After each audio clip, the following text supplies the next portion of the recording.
Hello ladies and gentlemen, and welcome to Gauntlet. This is just going to be a little one-off video that I decided I wanted to make because I've been having a lot of fun with this game. Most of that fun has been in multiplayer, but today it's just going to be me, and I'm just going to show you a little bit of this awesome game. Let's see how you fare against the power of the dead. So humans built this place to hang around in once they're dead? I don't get it. Oh wait, they're undead. Oh, that makes more sense. So as you guys can see, the humor in it is pretty good to start with. And once you have two characters, they do banter back and forth. I imagine, I've only played it with up to two people, but I imagine you get more and more banter as the number of characters go up. There's 4 different characters you can play.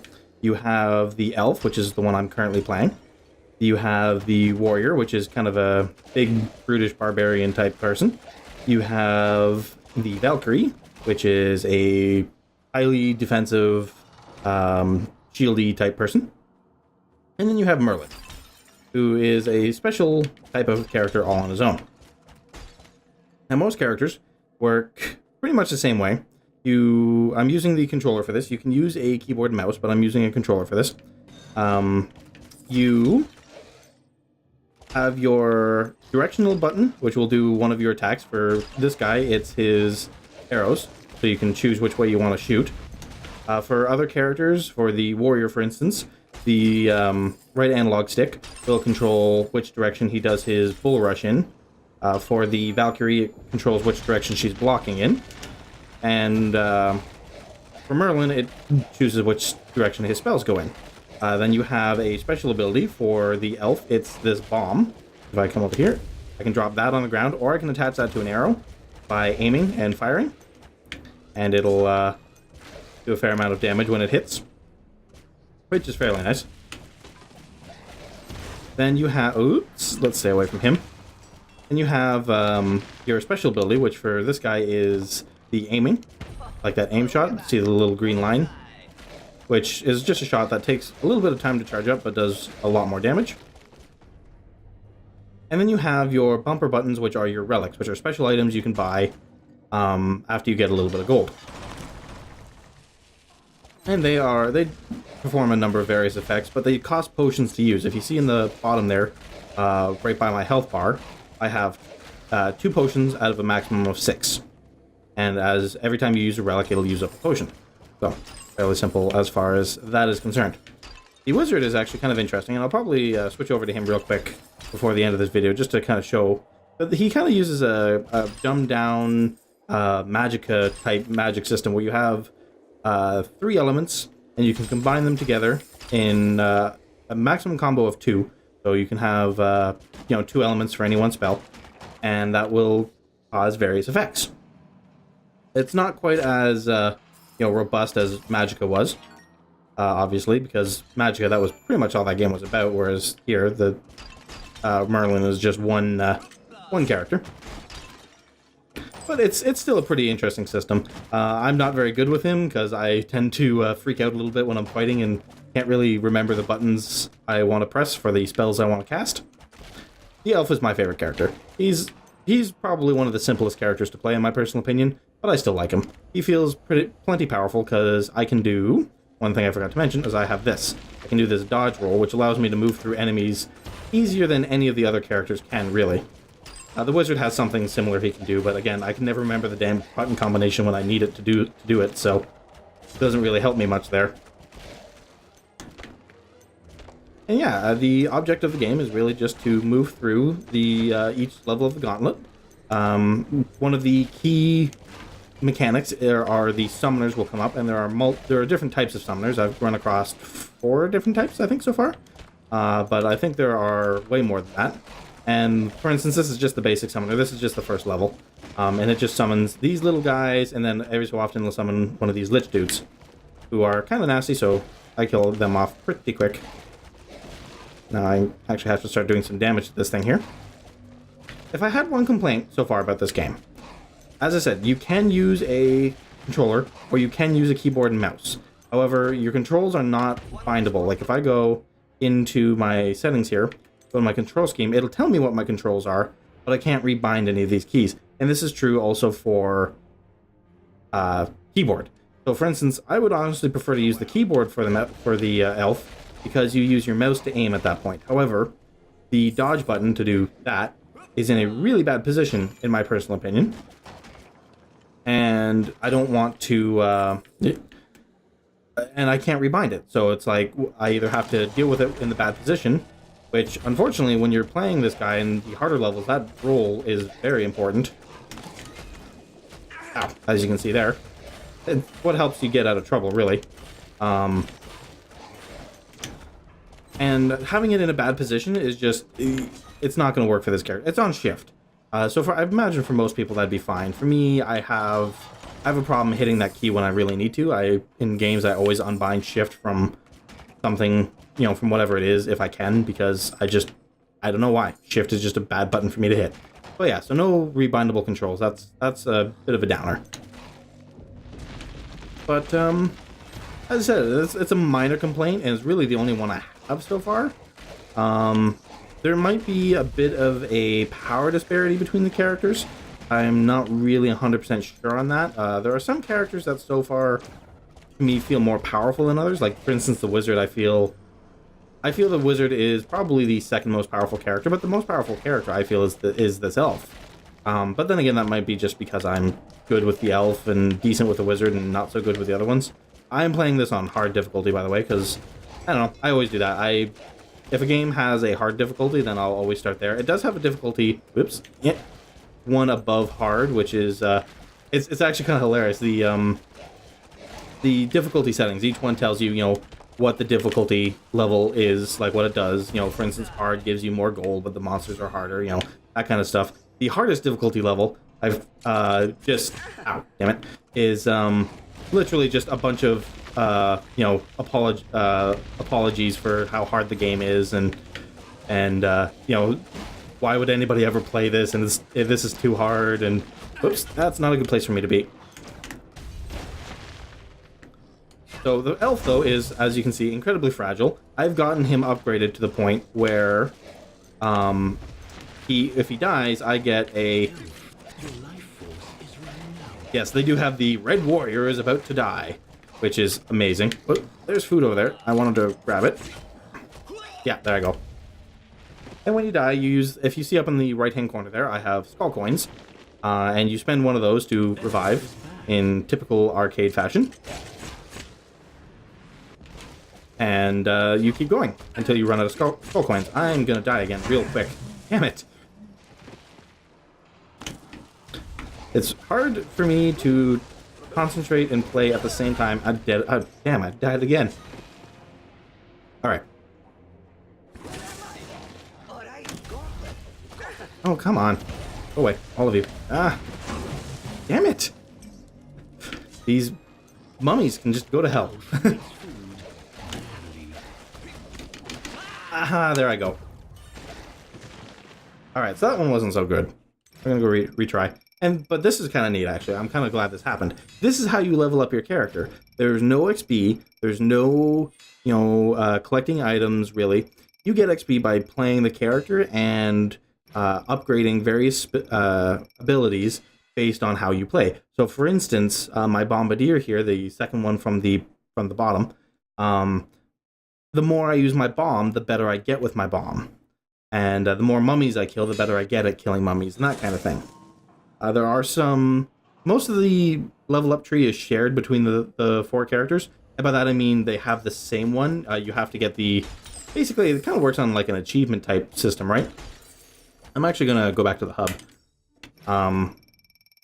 It kind of works on an achievement type system. But you have to get those achievements for each character separately. And then each character also has a separate set of level up / achievements that are strictly their own. The Legion awaits you. Dead around here seem very partial to swords and shields. But yeah, and oops, whoa, a little bit of slowdown there. As you can see, this is pretty much what the game is like. It's you know, there's nothing, at least I haven't seen anything so far, too complex. It's all about basically it's an good old-fashioned dungeon crawl, as Gauntlet has always really been. I've always enjoyed Gauntlet back ever since its NES days. It was out on an arcade cabinet before that. But my first introduction to Gauntlet was on the old NES. And Red Warrior was about to die is a thing that was quite common in my household. Still is to this day. And yeah, this very much feels like it's carrying on the Gauntlet formula. It's changing enough to bring the game up, to modern times, and not trying to change so much that old Gauntlet fans won't recognize it. It's a good old-fashioned dungeon romp, multiplayer dungeon romp. It doesn't try to get too complex as far as story or anything goes, and is just mostly about going around and killing a bunch of monsters. They also they do something interesting, where they mix up the, and we might see it here if I can stop failing quite so hard, where the middle level of each set of levels, because if you remember back in the hub there, there was 4 doors. Each door leads to a set of 3 levels. That middle level is a special level. On the first set of levels, you're basically running through a set of halls, fighting enemies while death chases you, and if he catches you, then you die. On the second set of levels, the second set of 4 levels, I should say, the special mechanic is that you're basically running through a hallway where everything is very dark and you can't see what's happening. Very difficult for an archer to work like that, because I kind of have to attack them at range, but it is what it is. Haven't gotten past those set of levels yet, so I don't know what comes beyond there. But it's kind of neat, because it mixes it up at just the right time to make things a little bit more interesting, I think. This was actually really good. The voiceovers are pretty good, I have to say, for what it is. I mean, there isn't any massive cinematic storytelling or anything like that. It doesn't need it. There's enough voice acting to give each character their own sense of their own personality and their own place in the world without getting overly annoying with it. Voice acting happens often enough that it's there, not so often that it's all you ever hear, which I approve of.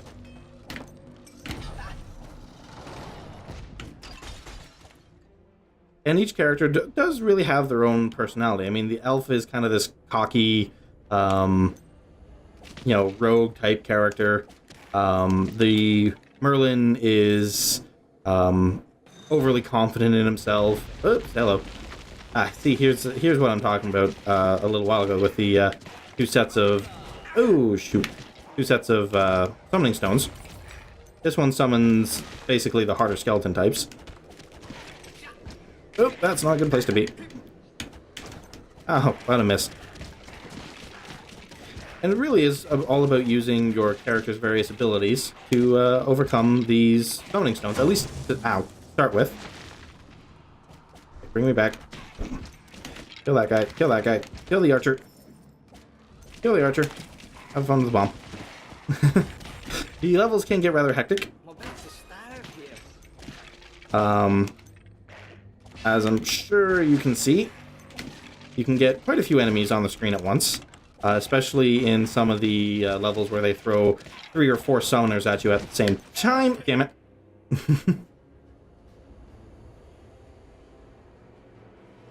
You lose a bunch of gold when you die. Standard fare there.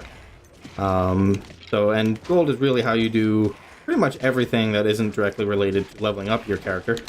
Your new items. Each item that you buy also has 2 upgrades for it that get progressively more expensive, so you'll always have something to spend your gold on. There are 2 sets of upgrades. There are relics, which are... I haven't used any yet. I'm sure I might have to by the end of this level if I want to survive it. I should have used one in that last level where I died. And then there's also gear. Now, I'm not sure if gear actually does anything. Every item kind of lists on it what effects it has and what it will do. The gear doesn't, but with how expensive it is, I can't imagine that's just cosmetic. And they're also all behind unlock walls, so you have to beat a certain level before you can unlock the gear. So I imagine that the gear does actually do something. What it is yet, I haven't really been able to figure out. Maybe it's just straight up more damage, more protection for armor and weapons, respectively. Or reversed, respectively, I guess, because I said armor first. Whatever. You guys know what I mean. Okay, we got another one of these guys again. Let's clear out some of the skeletons. As I said, this game is good, single player, but is an absolute riot when you're playing multiplayer. Me and a friend of mine have been having an absolute blast with this game. So I would definitely suggest, if you have any, if you and your friends are looking for a good, pickup game to, that's for a decent price, because I believe at the time of recording anyway, this was $20 Canadian, or whatever that translates to in your regional currency. And it is easily worth every penny. Provided you're into this kind of game. As I said, if you're not the type of person who's into dungeon crawls, or if you're looking for randomly generated levels, you're not going to get that here. Levels are the same every time, though there's a little bit of randomization, and like, for instance, what monsters will appear out of those summoners. At least I think there is. It might be set. I don't know. I haven't played it enough to be, writing down, all right, on this wave, the summoner spawns this many of this monster, and this many of this monster, anything like that. Gut tells me that part is all random. But as I said, I could be wrong. Either way, it doesn't need to be. It's entertaining enough without needing, to rely on that kind of, on those mechanics. No, I don't want to shoot the food. There we go. Ah, all right.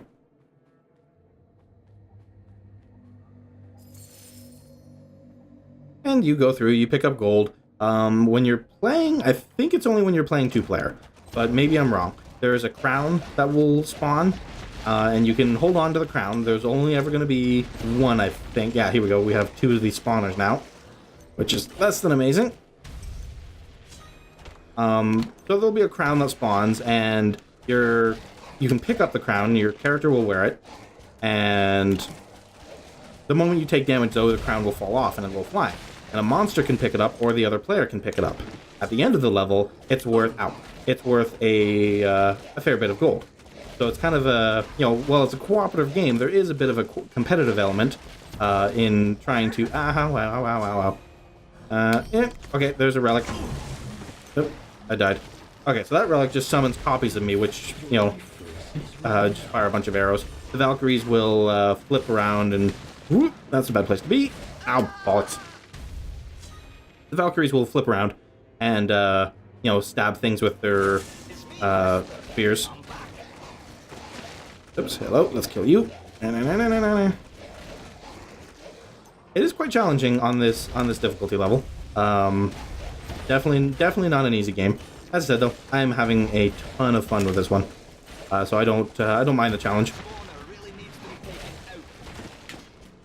Maybe that's one other complaint. They seem to say that a little bit too frequently, for my opinion. They tend to repeat themselves quite a bit when you're taking a bit of time to take down a spawner, but sometimes you just need to. They don't seem to get the fact that those spawners are bringing in enemies that you have to kill before you're really going to be able to do too much to the spawner. Maybe they do repeat that quite a bit, but each one of them has kind of separate lines for it, so it's not so bad, but it does get rather annoying at times, but not enough that it ever really detracts from the gameplay. Graphics-wise, it's nothing amazing. As I'm sure you can see, this is pretty much as high as it goes. There might be some options I have turned off. Honestly, I haven't really noticed too much of a need to change the graphics too much. Frame rate's good, even on my computer, which is not the most powerful beast in the world. It's decent. It's what am I running? 580 GTX 580 card with a i5 processor, and I'm getting When I'm not recording, I'm getting like 150 frames a second for the most part. Maybe with some slowdowns when there's a bunch of monsters on the field, but it's still nothing below 60 frames a second. So I'm rather happy with the frame rate. I haven't noticed too many slowdowns. And as I said, even the ones I have are still well within what I would consider acceptable. So nothing to worry about there. Frame rate is solid. Oops. Oh, that's not good.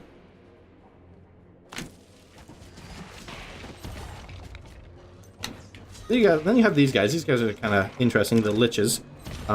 They're kind of like a mini boss fight. You'll see them, in a few places along the levels. And they not too hard to beat. They basically have a rotation they go through with their attacks. Between summoning these little guys, that kind of teleportation freezy one, and the beam, which he's about to do the beam now. Oh, maybe not. Alright, maybe it's not a set rotation, but still, basically those are his 3 attacks. Yeah, they're not too bad. Not too bad. Dodge. After the end of each set of 4... How do I say this? Okay, so each door back in that hub led to a set of 3 levels. And there are 4 doors to kind of each set of levels, I guess you can say. At the end of each set, there is a boss, which is the first one anyway, was more or less just kind of a continuation on the theme of lots of enemies, kill them while trying to accomplish something else. For that boss, it was basically a giant that you couldn't hurt with respawning monster spawners. And what you had to do was stand on these pressure plates to rotate this dial in the middle of the floor, which would, when you got it lined up, it would rip the giant's heart out for a few moments, where you could, shoot it and do damage to it. And you had to do that a few times, and that was how you eventually killed the giant. Oh, I just screwed myself out of a secret. So see, by accidentally shooting that barrel, there's a wall over here. Now I can't blow up because I don't have anything to blow it up with. Unless that'll work. Never actually tried. Didn't think so. No. So I can't actually blow up that wall because I accidentally shot those barrels. That was a bit of a mistake. Alright, let's finish up this level, and then I'm going to go back to the hub and switch over to Merlin. Actually, I want to show the, Oh, if I can get to it, I want to show one of the death chase levels, because those are kind of interesting. So this place, yeah, I remember this one. This is a rather difficult fight. Ooh, okay. That crystal is just going to pull them all in, and they'll attack it, and the crystal will eventually explode. Oh, that's a bad place to be. There's some food down here. We're going to go grab that. And try to get myself out of the corner now. As you can see, that guy there, he has a shield. You have to kind of get around his shield if you want to kill him. I accidentally picked up the other food. I didn't want to do that. Okay, time to leave. Have fun with that. Alright. That's got me out of there. So, let's shoot you guys.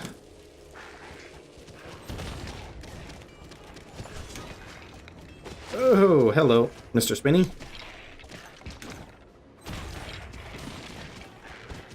Ow, ow, ow, ow. This character's a lot easier to play, I have to say, when you have a melee character to absorb all the shots for you. Gonna die. Alright, so I might not actually get a chance to show off those death levels. Which will be a shame. But trust me, if you're still watching this video, why have you not turned this video off and got this game and are playing it right now? Because I guarantee you, as soon as I'm done this video, I plan to play more. Go away.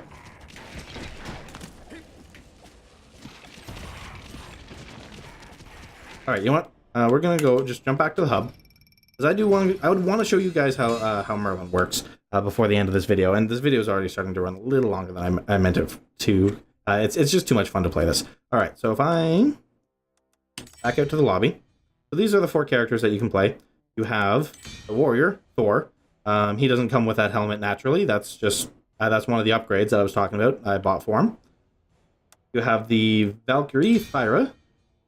She's a grizzled woman who I don't know why she has a sword here. I think she normally has a spear when she's actually playing. Maybe I'm wrong. Oh wait, no, she switches to a spear when you do her strong attack. That's right. I remember now.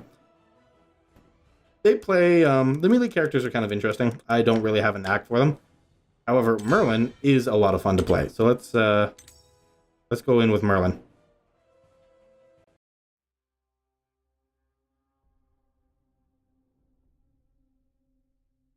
Okay, so as I said, I'm not very good with Merlin. I haven't played him a lot, but he is a lot of fun to play. We're going to go into this first level again, because if I go any higher, I will be killed.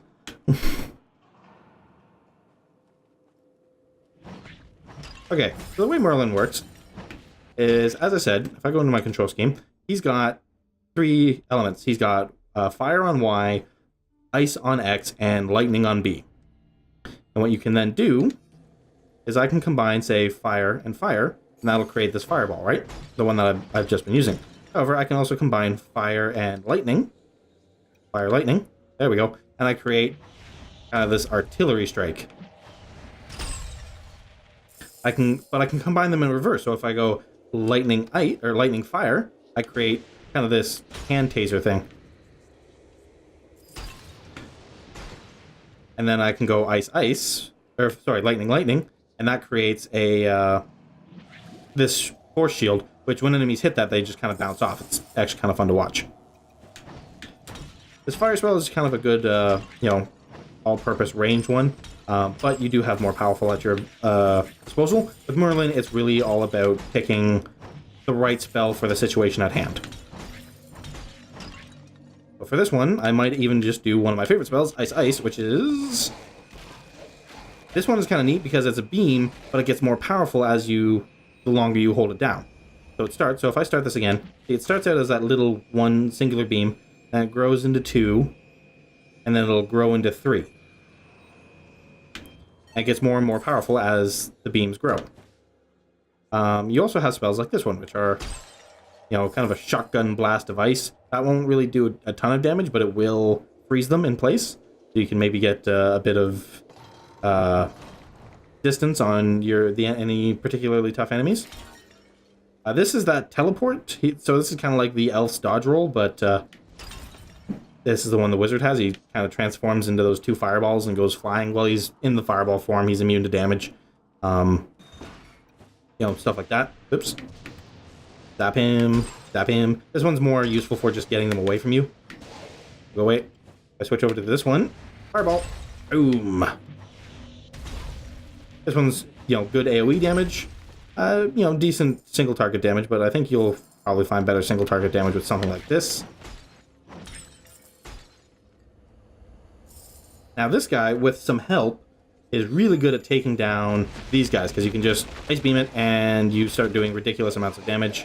But unfortunately, without that help, you quickly kind of start to get overwhelmed. I mean, yeah, well, maybe not so much quickly overwhelmed, but it takes a lot longer to do, and you can't move while you're doing it, so if anything gets a little bit too close to you, you can be a little bit SOL.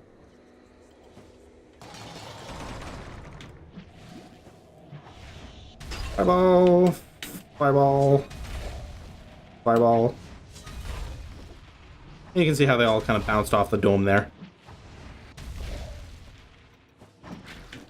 I said, the wizard is probably one of the more interesting characters I find. He's just, as I said, very hard to use. At least I find him to be. I don't know, maybe there's people out there who this kind of play just comes naturally to them.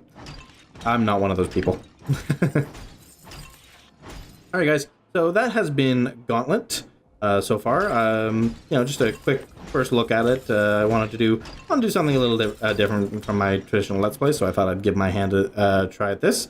If you have any suggestions for this type of commentary style, I would be more than open to hear them. Any feedback you guys can leave in the form of a like, a dislike, or a comment below, greatly appreciated. I always try to improve my content every round, and your feedback helps me do that. So thank you guys very much for watching, and so long.